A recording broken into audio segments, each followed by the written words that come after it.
Good morning, everybody. We thank you for being here today. And now, the name of this session has a question mark. Would you join us in this productivist, environmentalist point of view? And this is NGOs are working on this, NGOs related to the environment. Here we have the Nature Conservancy, ProYungas, and also a representative from the Ministry of Production of Argentina. We will now jump into the subject, and I will give the floor to Ginia, who will share with us the first presentation. So I'm going to introduce Ginia Truitt Nakata. She is Land Director for Latin America of the international organization, the Nature Conservancy, an organization focused on the protection of diversity and the natural environment. She is the head of the development and execution of regional strategies related to sustainable production and their impact on critical habitats for the long term of the planet's health. So I'll give the floor to Mrs. Nakata. Thank you, everybody, for being here with us, and thank you, Aapresid, for giving us the opportunity of participating in this session. We are very happy to be here. You might wonder why an environmental NGO is participating in this panel, so my presentation will focusing on giving you a context of this productivist environmentalist point of view from our point of view with a more regional vision of view. So there are two reasons for us being here and joining in this view, because agriculture is the most important use of land done by human beings, and number two, because access to food is a human right, and well, I like to eat. So I'd like to start by sharing some information with you. You can see it on the screen. The wealth we have in land, water, and natural habitats is unique. This is the region with the largest biodiversity worldwide. By looking at this information, the interconnection between farm production and and the planet's health is clear. We know that in our region, more food exports are produced than in any other part of the world. 44% of beef, 33% of corn, 60% of soya bean, and it is said that these figures could be doubled by 2030. But it's important to stress that the deforestation is 3 times faster or higher than the global rate, and farming production is responsible for 60% of deforestation in our region, and this has an impact on climate. And if we don't do something, climate change may reduce our productivity by 66%. And Harvard published a study yesterday which shows that climate change also reduces the amount of nutrients available for crops. So we will have to produce even more to produce the same amount of food for mankind. So this is a serious problem. Conservation without more productivity cannot be achieved, and we cannot achieve more productivity without conservation, because this won't be sustainable. We have to change the dynamic. We shouldn't think about agriculture versus habitat. We should start thinking about agriculture and habitat. Only if we adopt a comprehensive system with low carbon emissions, which include food transportation, grazing systems, non-till systems, restoration of degraded grasslands, might enable us to make up for 80% of the global carbon emissions caused by land use and land use change, and simultaneously increase world food production by 10%. So this region is not only part of the problem, it's also part of the big solution for the problem.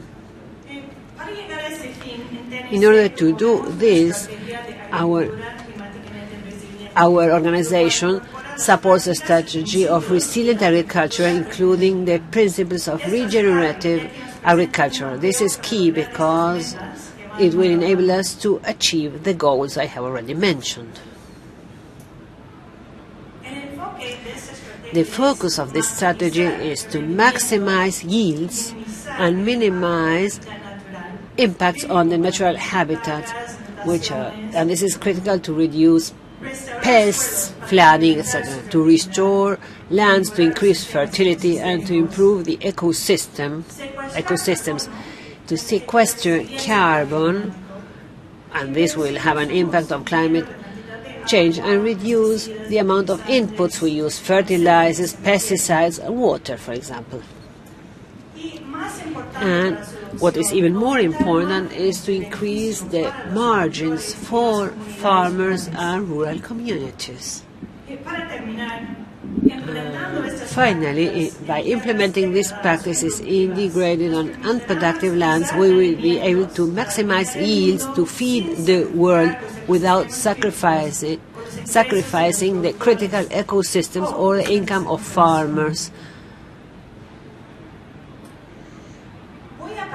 I'm going to stop here so that there is more time for questions and answers at the very end, because I really didn't know how much detail I should share with you, but I finish with a picture by Mrs. Byron. She makes images for children, and I think this comic expresses everything I mean. Thank you, Mrs. Pacinato, Mrs. Saja for her presentation. Now we give the floor to Mr. Pacinato, who works for the who is a member of the Worldwide Fund, and he also works for INTA. Sorry, Mr. Preliasco, who works for the Worldwide Fund.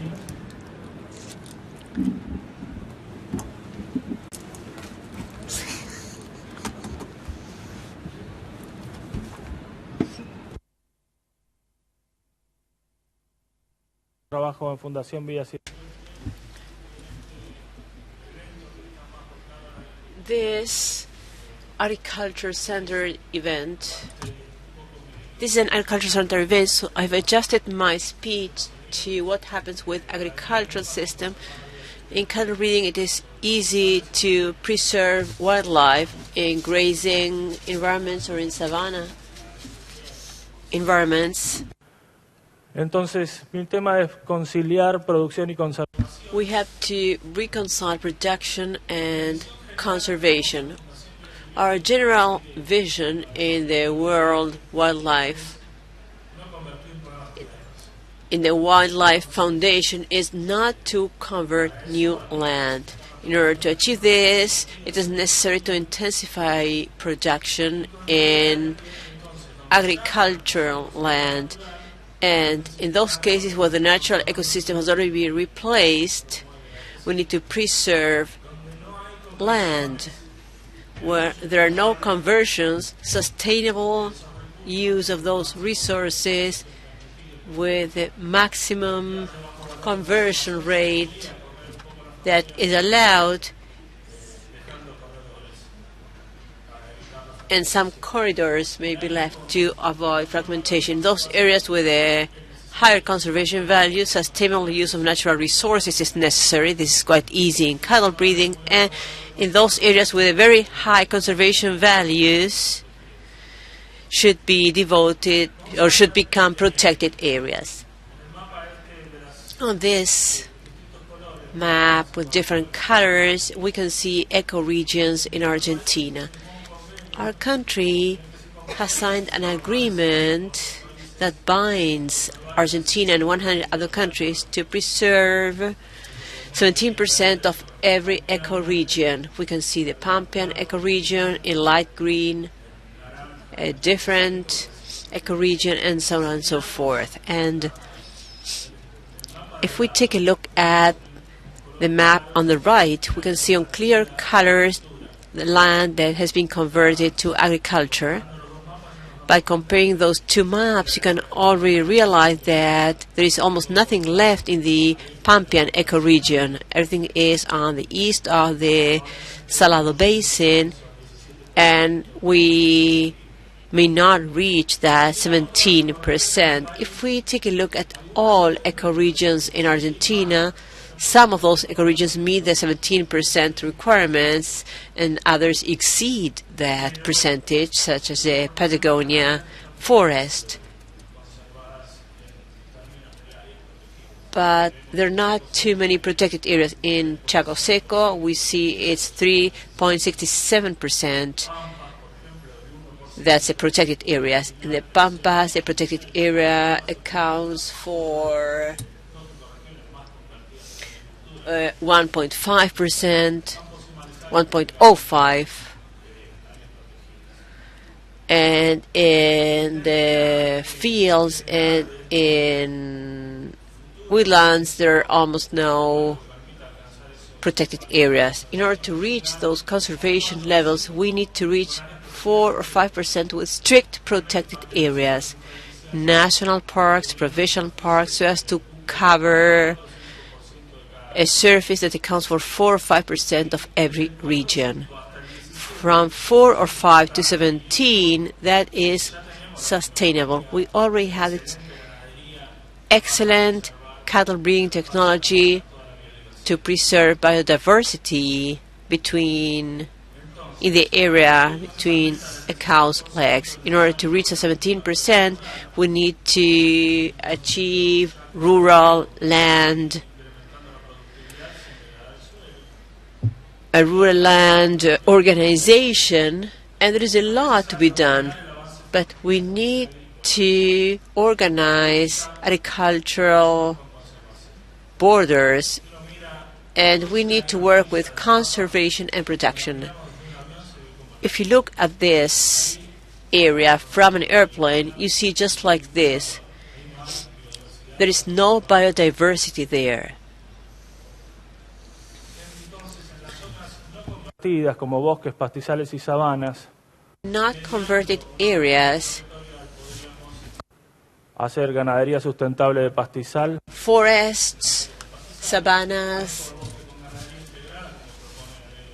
and grasslands. We see that we need to find an order in this territory. We need sustainable cattle breeding, and we need conversions in areas with low conservation value.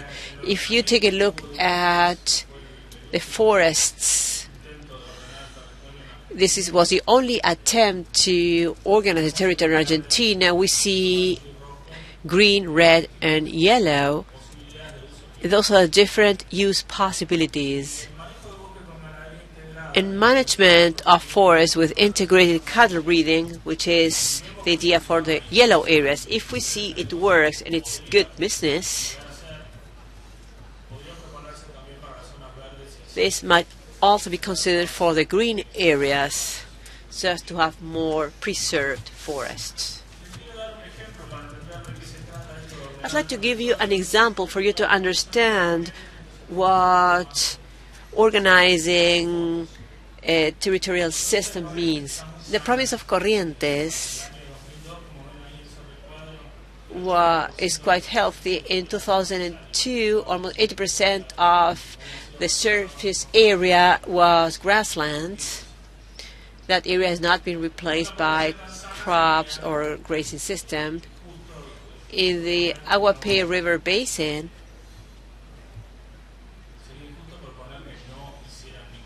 we see these images. This is what happened as a result of not achieving a good land system. In this basin, there is a grassland area, and there has been cattle breeding for over 3 centuries. However, in Aguapay grassland, you find some species, such as the ones you can see on these pictures.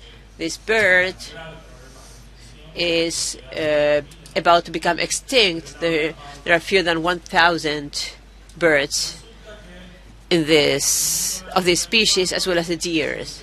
In 1984, we started to get satellite images, and I'm not sure how I can show this dynamic image to you. As soon as forestation became a business, we moved on without organizing a land system. And we went from the image on the right to the image on the left. And this wildlife and cattle breeding that was grazing there ended up next to a pine tree forest. We can see this from an aerial view, and this is how you see that. This is how the territory starts to become fragmented. Without any planning, the only corridors were the high power lines corridor or high voltage lines corridors.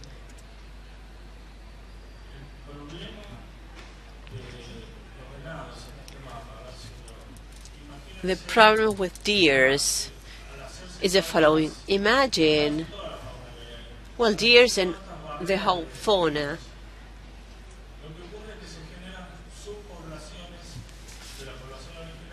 Subpopulations become isolated from the rest of the population in the north or in the south. So you may have a group with a few deers in the north who do not meet the deers in the south. They generate genetic degradation in the population, and they are exposed to extinction.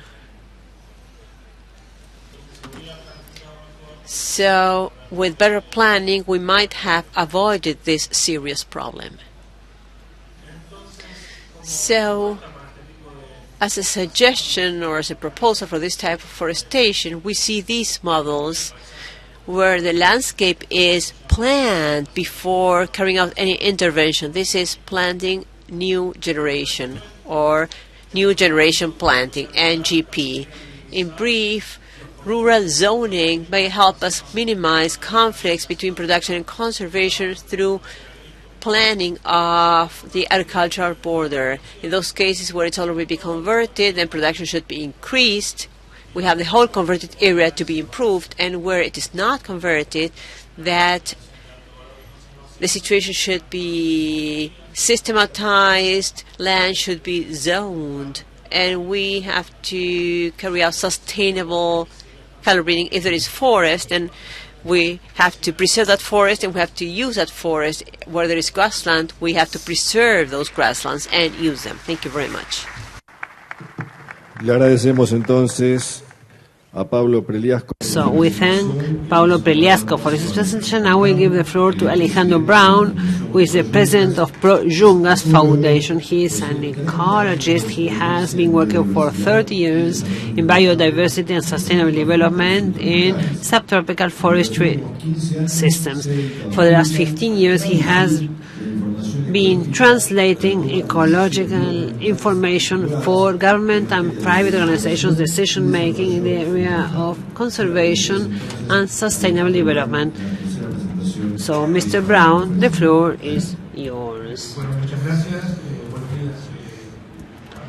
Thank you very much. Good morning, everybody. Of course, for somebody who comes from the environmental sector, like myself, being able to share ideas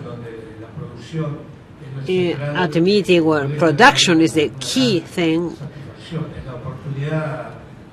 makes us feel really pleased, because it's a way of leaving our group of people who are fully convinced about this, in this case the environmental sector, where we convince ourselves, where we talk to people who think the way we think.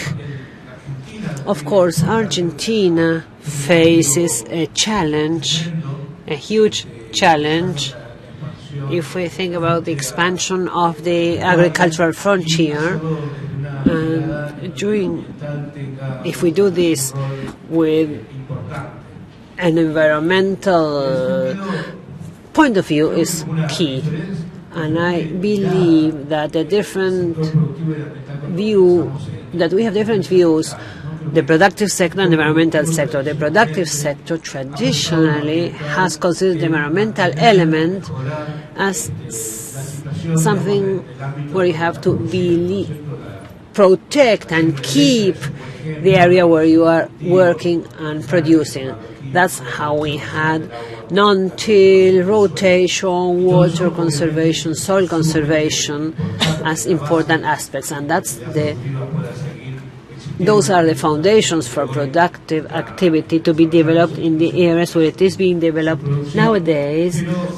And also it's a way of increasing production and productivity. But when the environmental sector thinks about environmental issues, it not only considers the efforts of the productive sector, but we also consider the framework within which the productive activities take place.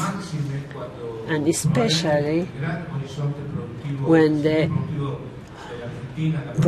where production growth in Argentina will come from the big north or the subtropical areas, the provinces in the north of Argentina, where of course there is a huge productivity growth opportunity for Argentina in terms of surface area, but there are also many challenges, productive challenges that are related to innovation, how to do interventions and territories where there are limiting factors which are different from the ones existing in the core area, where costs or transportation costs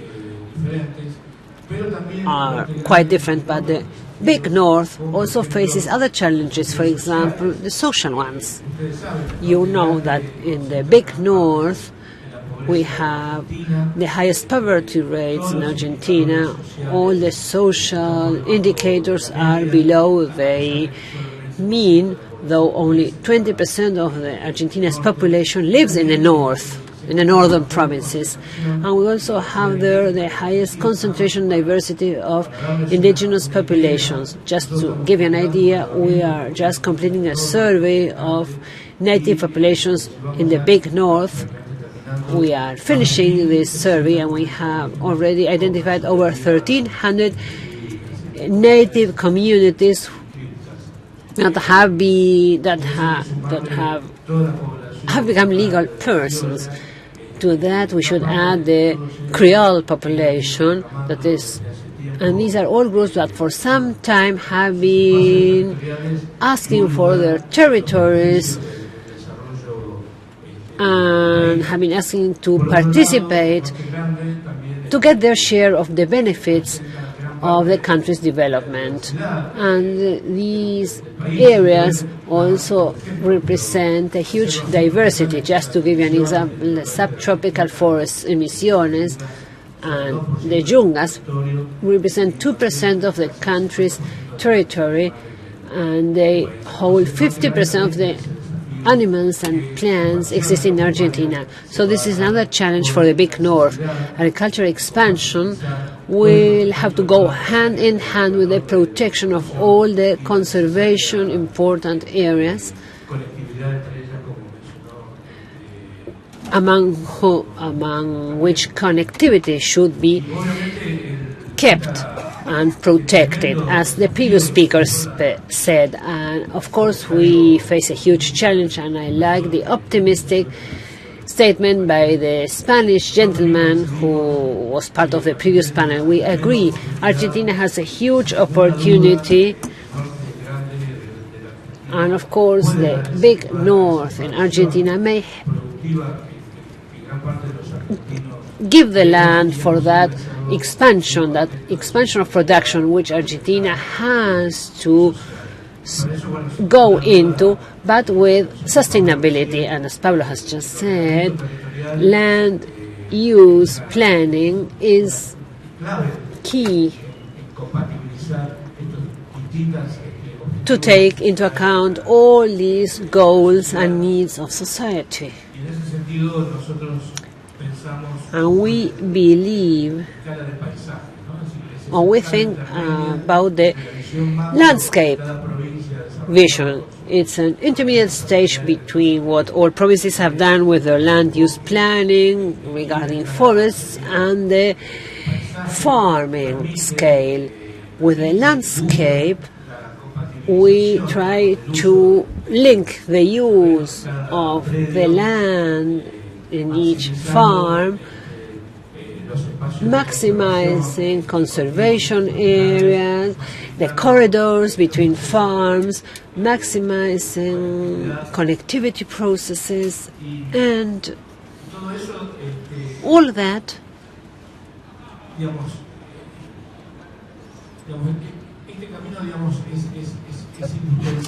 should be done not only so that there is a balance between production and conservation, but also to produce synergies between actors or among actors sharing neighboring territories. We have developed this concept, which is called productive, protective landscape. And we want to give value to the productive activity and its role in the conservation of landscapes and in the inclusion of the populations living and working in those areas.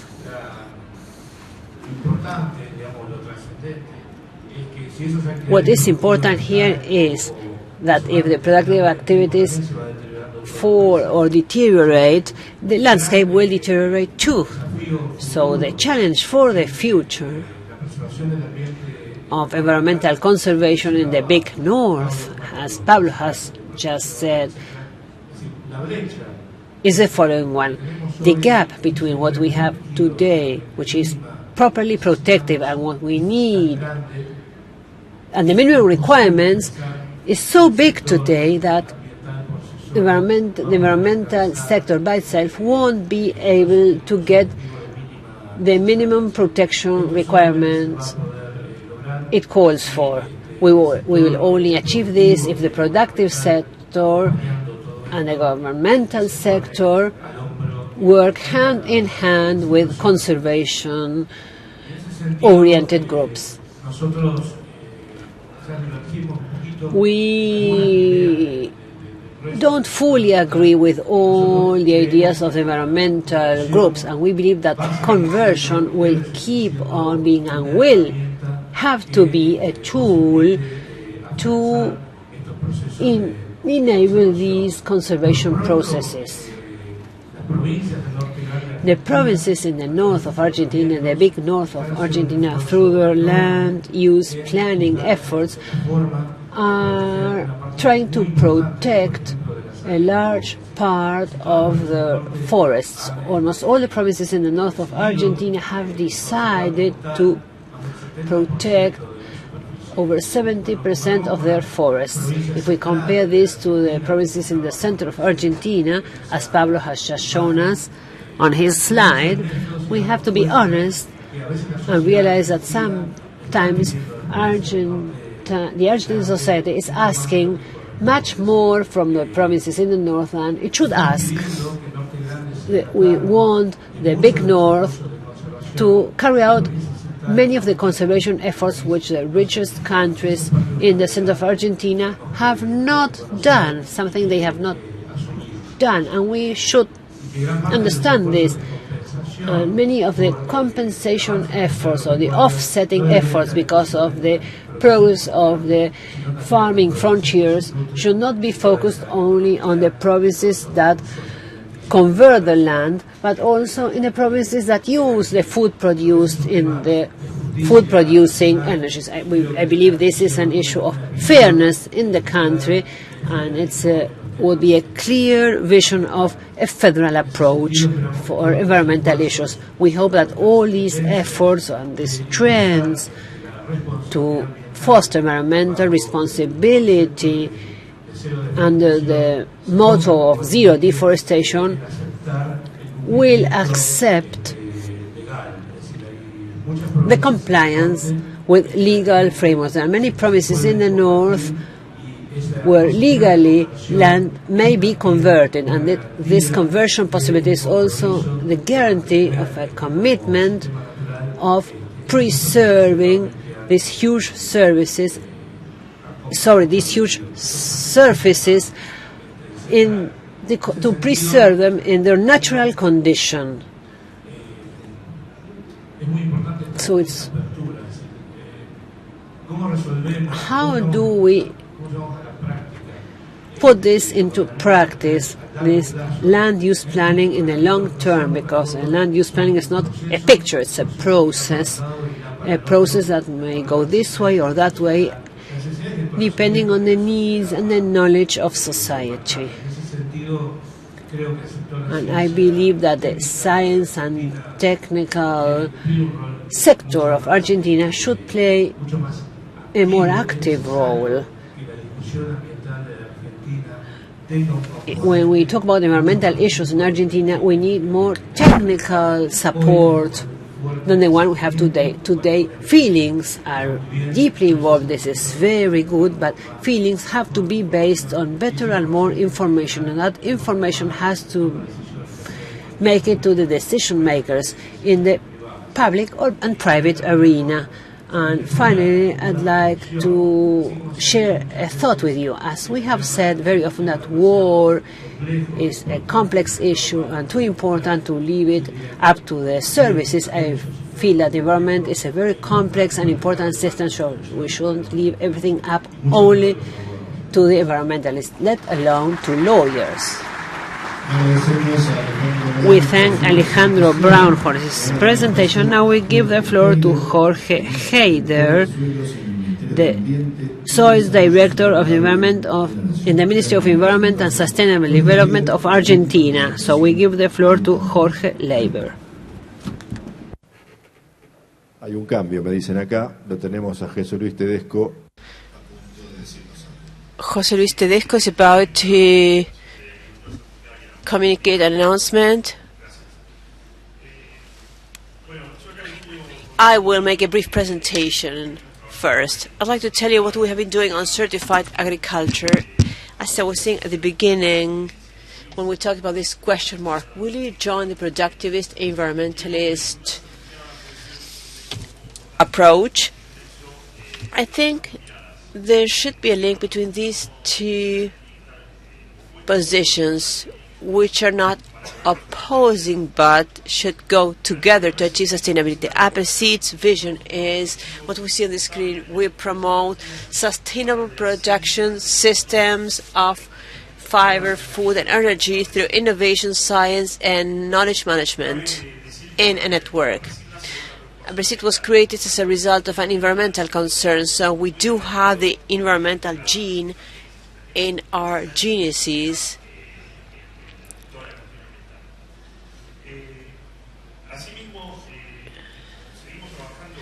We keep working with certified agriculture. A strategic plan was designed.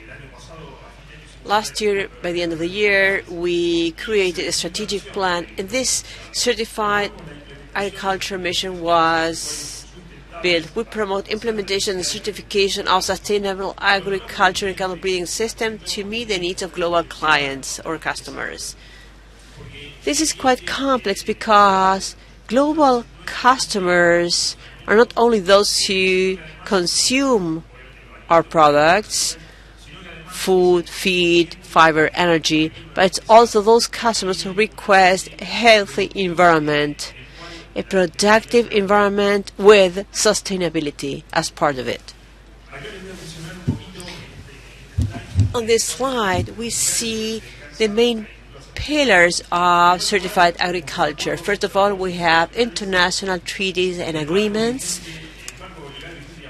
the applicable current legal framework, and better technical scientific knowledge. These are the pillars of certified agriculture standard. As you may all know, there is a theoretical sustainability model. There is social, economic, and environmental sustainability. This sustainability model this model that is usually discussed in theory, in the certified agricultural standard, has a concrete link with reality. It's based on good management practice, social, economic, and productive, environmental, social, and productive practices.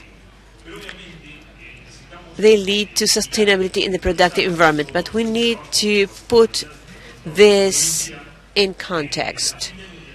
By the end of last year, in 2016, we built a certified agriculture strategic plan, and different issues came up. One of them was the review of protocols of certified agriculture.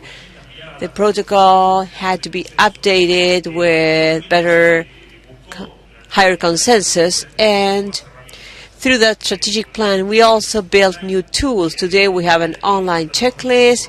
We're developing an implementation software, but I'd like to focus on the review of protocols.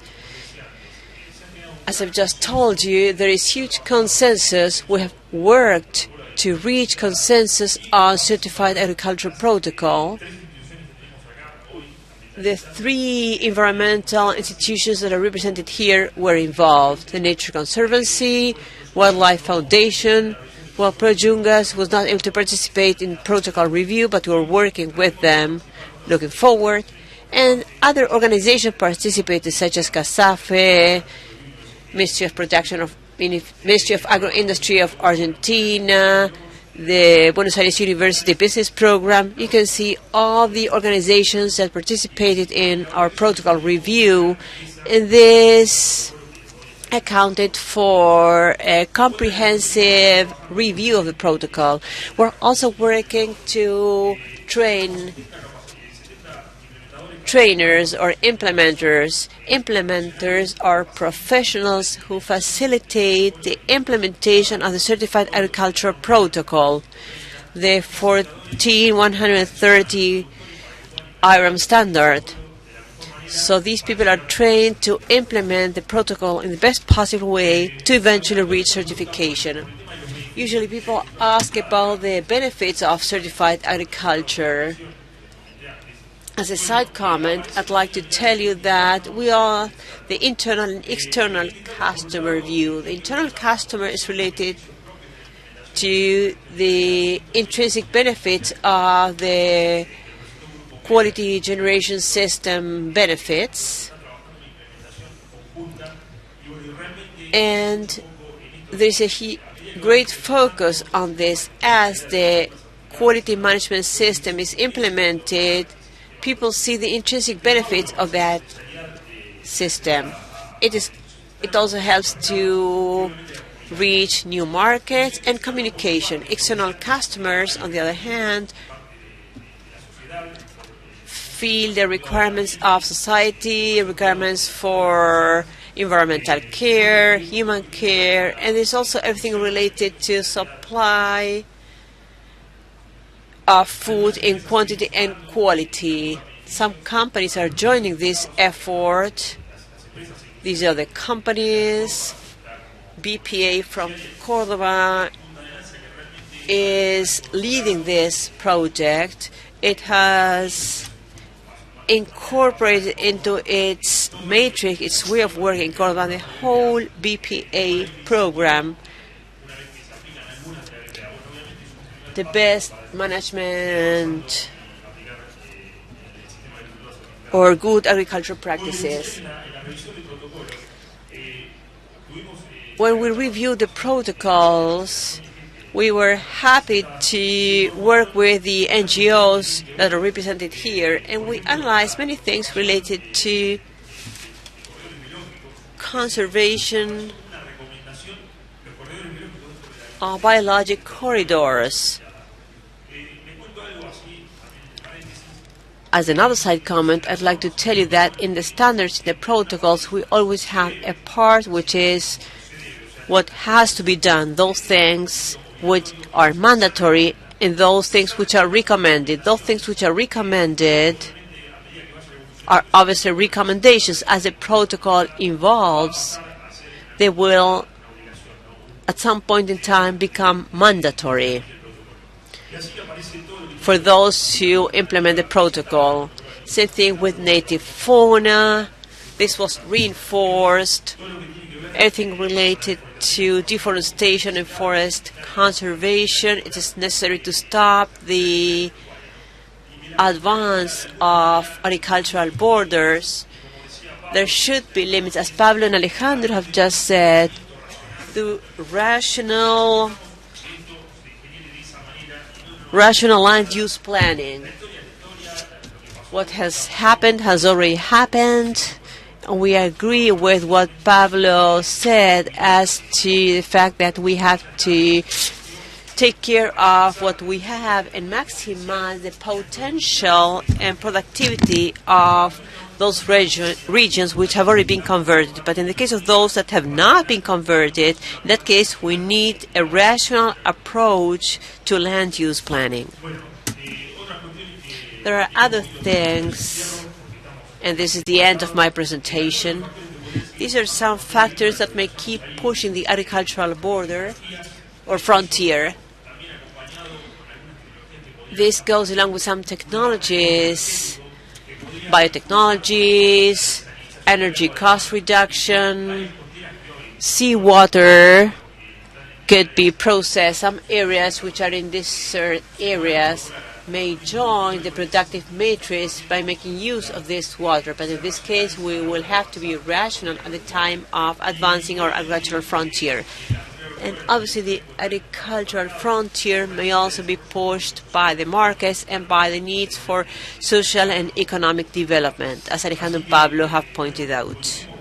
So we agree with the need to protect high conservation value areas, and we need a sustainable and ordered approach. This is it. Jorge will continue. Thank you very much for your attention. I'd like to invite you to join this productivist, environmentalist approach. Thank you, José Luis Tedesco, for your presentation. And now we'll give the floor to Jorge Heider, Land Use Soil Director at the Ministry of the Environment and Sustainable Development of Argentina.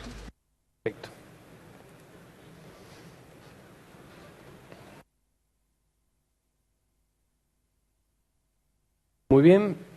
Primero quiero transmitirles a... First of all, I'd like to share with you the greetings and the thanks of the whole team of the Ministry of Environment and Sustainable Development of Argentina. I'd like to thank Aapresid not only for this opportunity to address you, but also for their work. We know that moving along this path, both organizations will keep on working together. So I really celebrate that at meetings like this one, you are increasingly including the environmental point of view that is closely related to production, so as to find the famous balance, which is so difficult to strike. You have a goal, and it's difficult to achieve those goals sometimes, but at least we should move in that direction. Basically, what I want to share with you is what we are doing at our department with the good practices that have been mentioned this morning, but also yesterday. And of course, we will keep on talking about this tomorrow. We talk about good practices, good environmental practices, and I will give you just a wide overview for sustainable management of land.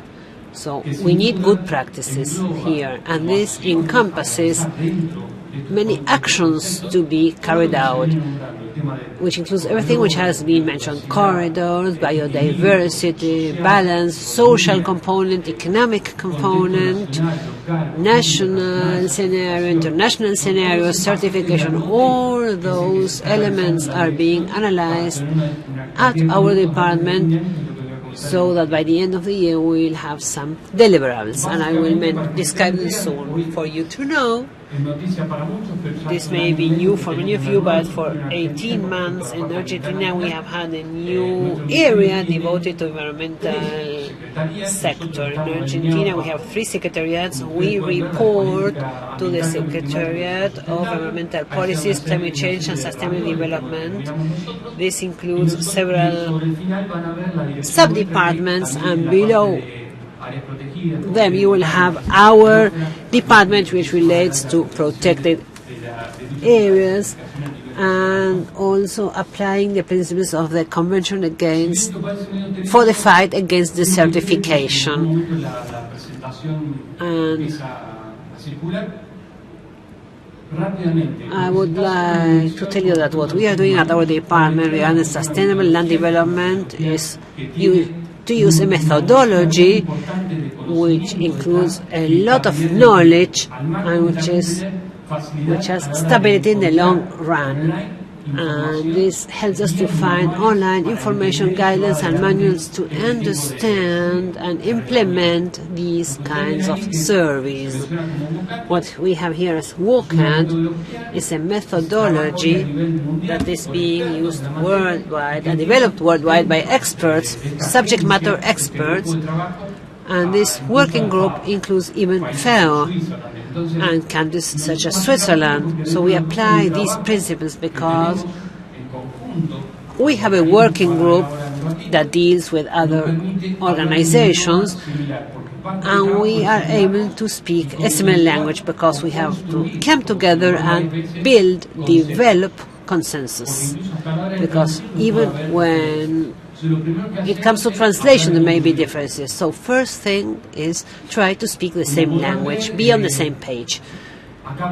Here we talk about balance between production and protection. And this is a famous discussion between production and protection. What for? So that the intersection between both activities will meet or will agree on the need to achieve a goal or try to achieve a goal. If we remember all the presentations shared during this Congress, we will understand that the concept of sustainable land management will be mentioned and relate in many presentations, and it is related to sustainable management as a whole. What do we do at our department to make it to the field? Remember that each province, each state in Argentina has a different legislation, different organizations internally, so it's not easy to work and coordinate with them. Fortunately, lately we have been working really successfully in the field in cooperation with the provinces and their institutions. There is always people in the provinces and in the universities and science and technology organizations who have experts, very well trained experts who are very open-minded, and many of them have been present at this conference. We work with them on a continuous basis, and we use our projects to work in the fields. These are some of the projects which we are carrying out from our department, and most of them include studying issues related to resiliency in the area of climate change, but we try to work in the field in order to implement, identify, and deploy good practices. So this is what we do. We try to find stakeholders, farmers or producers. We work with those farmers usually through INTA, through universities and CONICET, but there are many other organizations involved in this process. So we work through these organizations with the farmers, with the people in the field, because as you can see, the projects involve large surface areas. It's not, or we try to apply good practices For example, some days ago, we held a meeting in Tucumán to create an interdisciplinary committee to deal with the issue of land degradation. We had similar meetings in other provinces in the northeast and northwest of Argentina. By the end of the year, we'll have 5 more provinces with these interdisciplinary groups already set up. Son algunos ejemplos de uno de los proyectos que se está llevando. This is an example of one of the projects we are developing. Part of my technical team is in this room now, and here we can see how we work in the field to identify very concrete issues. And as you can see on the pictures, these are very different environments. And what is a good practice for one territory cannot be a good practice for another territory. And this is what we should try and coordinate and understand so as to have a general view and a concept of good practices, but so that each of us, also that all of us will have an homogeneous vision of what is happening and what we are doing. This is another example. This is the case of the Las Estacas stream in Entre Rios. It's not far away from Rosario. This is a project in which our team is working together with the people from the province. The province is helping us a lot, and they are providing us key information. We also work in close contact with the NGOs. In a coordinated fashion, we produce information which has been included in the environmental report issued this year. We also work at the micro basin levels with terraces and reservoirs and river beds with vegetation. We analyze each land, each scenario. The idea is to use the information that is already available. We should use the information that is available so that we don't make the same mistakes again, because there is information available in Argentina. Who is working on all this? CONICET, Aapresid, INTA, in the other areas of our ministry, and there are many others, but these are the ones that are doing most of the work right now. This is an example of one of the systematization sheets, spreadsheets. This is being done by experts in the area in Argentina. The idea is to have a common approach or a common definition of a good practice, so as not to have a different name for the same good practice when it's used in the north or in the south. Why are we using this approach? Well, some time ago there was a project called LADA in Argentina with very interesting deliverables, and what we are doing now is creating more information through these interdisciplinary groups, with information that comes from the National Land Degradation Observatory. And the idea is that by the end of the first semester last year, we'll have new maps with more information for decision making, which is what we still miss. We need to make decisions, information-based decisions. As you can see, this map includes 117 use systems, land use system, only in this map, and this is being updated currently. Why do we need to update information, and why do we need this comprehensive approach? Because of what has just been said. We need planning, but we need to expand the scale. We should keep on working in pilot projects or in farms of some producers or in groups of producers to move up to a more comprehensive view. This involves many changes, and Argentina is ready to do so. The environmental scenario the international scenario also calls for changes, and there will be changes in the local, national legislation. Many provinces already have strict legislation for all this, and maybe they weren't able to apply it because of the international scenarios and national scenarios. So we need tools to bring about those changes that are required. And so planning, good practices for sustainable land use, working in coordination with NGOs, provinces, and scientific and technological organizations are the key to achieve our goals. So thank you very much. I've gone beyond my time, but I'd like to leave some time for questions and answers. Thank you very much. So we thank Jorge Heider for his presentation, and now we give the floor to José Luis Tedesco, who will get the questions from the audience in order to have them answered. I don't know if there are questions. There are no questions. Well, if there are no questions, we would like to thank you. We'd like to thank all of you. Somebody is telling me, is trying to tell me something.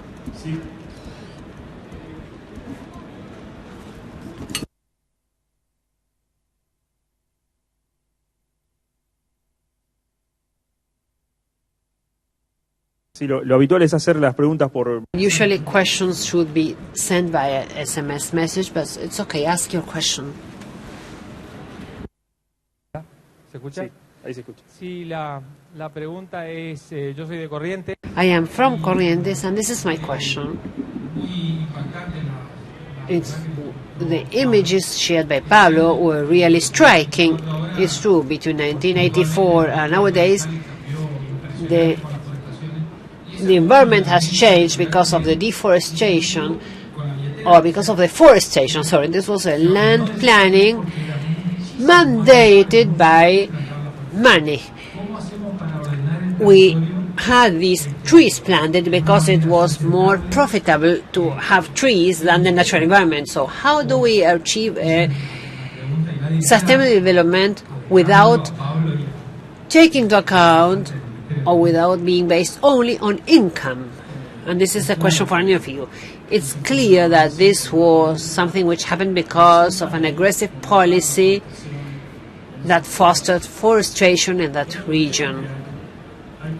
I believe that first we have to define on the map where this will be done, where this will not be done, areas where cattle breeding should continue, and areas where land may be converted into forestry land. We could even define the forestry areas in such a way that they are compatible with a productive landscape. Money and profit should not always be the reason for doing things. It's not gross margins that should influence the way we manage our territories, as there was an aggressive policy for the fostering of forestry in the region. Well, we should do this, but besides we should plan where forestry could be developed and where not, or to what extent, in which areas cattle breeding should continue. It was not so difficult, but it's easier to say, well, this land is yours, do whatever you want with it.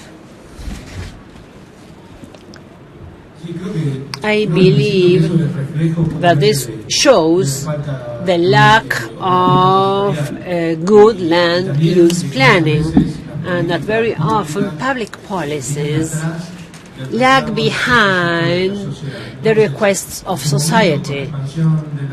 Back then, with the growth of soybean farms, soybean land affected the forests. So society called for an organization of forestry areas. The same happened with mining and glaciers. Public rules and regulations always lag behind the processes and the pressure by society. And of course, grasslands were not so important for society back then, and there was no tool to call for the planning of grasslands vis-à-vis the expansion of forestry. But in a territory where the value areas are clearly defined, where the needs of connectivity are clearly defined, the needs of connectivity between those value areas, so production or productive activity could move forward with no issue at all. And actually we need productive activities to progress, to grow, so as to be able to guarantee the conservation of the values areas and so as to guarantee connectivity among those areas. And this is important, and this is the subject of matter of this panel. And it might seem weird to state it this way, but nature needs more and better production.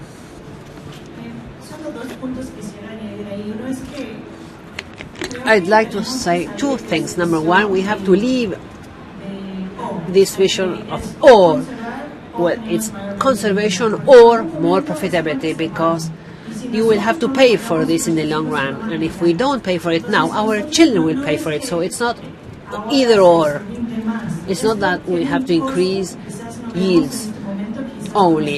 Increasing yields has a cost. We will only realize this cost in 5 or 10 years, but we'll have to pay for it eventually. So it's not either or.